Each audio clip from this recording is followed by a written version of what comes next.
शिवाशी साहब बहुत शुक्रिया। ज़ाहिर है पॉलिटिक्स पर बहुत सारी गुफ्तगू हो चुकी है, अब कल इलेक्शन होगा, सारे पैनलिस्ट सवाल करेंगे। मैं आपसे इकोनॉमी का सवाल कर लेता हूँ। आपने 16 माह हुकूमत की, उस 16 माह में हमने ये देखा कि शुरू में कुछ अनसर्टेनिटी नजर आई, डिसीजन मेकिंग में अनसर्टेनिटी नजर आई, बट आखिर में जब बिल्कुल डिफॉल्ट का खतरा पैदा हुआ, ज़ाती तौर पर बतौर प्राइम मिनिस्टर आपने MD IMF से बात की, फिर फौरी तौर पर शराइत पर अमल दरामद किया, पाकिस्तान डिफॉल्ट से बचा। अब जब अगर दोबारा आपकी हुकूमत अगर आती है तो नून लीग में ये क्लैरिटी है कि जी जो हमारी जिम्मेदारियां हैं वो हमने निभानी है, पॉपुलिज्म में नहीं पड़ना है, फैसलों डिले नहीं करने हैं। अगर कुछ फैसले प्राइवेटाइजेशन के हवाले से, IMF से कमिटमेंट्स के हवाले से हो गए हैं, ये 9 महीने का प्रोग्राम जो आप ही करके गए थे, अगर इसकी कंटिन्यूटी में एक और प्रोग्राम में जाना है तो फौरी तौर पर काम करने हैं, हमने इनडिसाइसिवनेस में नहीं फंसना है जिसकी वजह से अनसर्टेनिटी मईशत में पैदा हो। जी शाहजेब खानजादा साहब, बहुत शुक्रिया आपका। मैं आपसे ये गुजारिश करूंगा कि हमने जो पाकिस्तान को डिफॉल्ट होने से बचाया, ये अल्लाह ताला का करम था और ये कोलिशन हुकूमत की ये एक इज्तिमाई काविश थी, मसाइल थी। और मैं ये आपको बिला खौफ तरदीद बताना चाहता हूँ कि अगर खुदा न खास्ता पाकिस्तान डिफॉल्ट कर जाता तो जो आपने हालात दूसरे ममालिक में, मैं समझता हूँ कि उससे कहीं बदतर सूरत हाल पाकिस्तान की होती। और आप यकीन करें कि उसका सोचना भी एक बहुत बड़ा एक जिस्म पर खौफ तारी कर देता है कि अगर डिफॉल्ट हो जाता तो क्या हश्र होता हमारी माश का, हमारे समाज का। तो हवाले से मैं ये कहूँगा कि ये अल्लाह ताला ने बेपाया फजल करम किया और मेरा भी एक मुसम्मम इरादा था, हमें अपनी बेहतरीन काविशें कर लेनी चाहिए, बाकी अल्लाह के हाथ में। और अल्लाह का करना ऐसा हुआ, वहाँ पर पेरिस में ये बात तय हो गई। अगली बात मैं ये करना चाहता हूँ कि कल अवाम इस बात का फैसला करेंगे कि कौन सी पार्टी इस मुल्क में हुकूमत बनाती है। और अगर अल्लाह ताला हमें मौका देता है तो मैं अपनी ज़ाती हैसियत में मैं अभी आपको ये कह सकता हूँ कि हमें फिलफौर एक और प्रोग्राम में जाना होगा कि शाहजेब खानजादा साहब, अगर ये ठहराव आया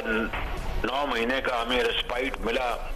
और पाकिस्तान की इकॉनमी बच गई, डिफॉल्ट से हम बच गए, तो अगर हमें मजीद पाकिस्तान की जो बुनियादें मुस्तहकम करनी है माश के हवाले से,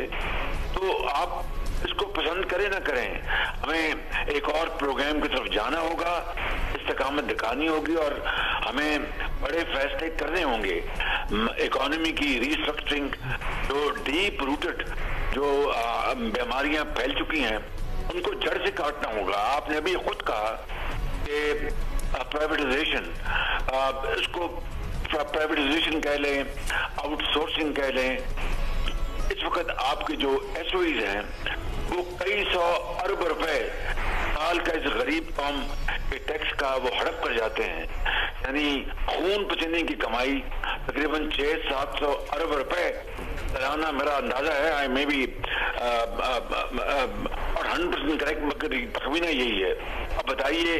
कि जो एक गरीब कौम जो कि IMF की शराइत में जकड़ी हो, जहाँ पर आपने खुद अभी बताया इन्फ्लेशन, आप दिवालिया होने से हम बचे, वहां पर हम किस तरह हम मतहम्मल हो सकते हैं इस राशि के कि 600-700 अरब रुपए जो जाया हो रहे हैं और एक धेले की वहां पर प्रोडक्शन नहीं होती, पैदावार नहीं होती। मैं समझता हूं कि ये मेरा नहीं, ये आपका नहीं, ये पूरी कौम का फर्ज है, इस गरीब कौम का एक एक पाई बचाई जाए। इसलिए जिस हुकूमत को भी अल्लाह ताला मौका दे, मेरी दुआ है वो फिलफौर वो प्राइवेटाइज करे, फिलफौर ऐसे असासों को बेचे जो बंद पड़े हैं, नुकसान कर रहे हैं और गरीब कौम का पैसा हर साल खा रहे हैं। वो एक बहुत बड़ी कौमी खदमत होगी। इसी तरीके से ये जो आपका जो टैक्स का निज़ाम है, मैं आप कराची में रहते हैं, माशाल्लाह एक बड़े जानदीदा आप एक एंकर है, आपकी बड़ी, बाकी जो यहाँ पर मेरे दोस्त सब बैठे हैं उसी तरह आपकी बड़ी इज्जत एहतराम है। कराची पोर्ट को, सिर्फ कराची पोर्ट को ले लें, آپ کی اربوں خربوں کی یہاں پر سال کی امپورٹ ہوتی ہے،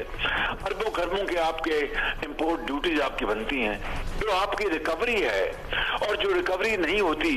اس میں اتنی بڑی خلیج ہے جس کا آپ اور میں سوچ بھی نہیں سکتے۔ اب بتائیے کہ آپ نے مزید ٹیکس نہیں لگانا،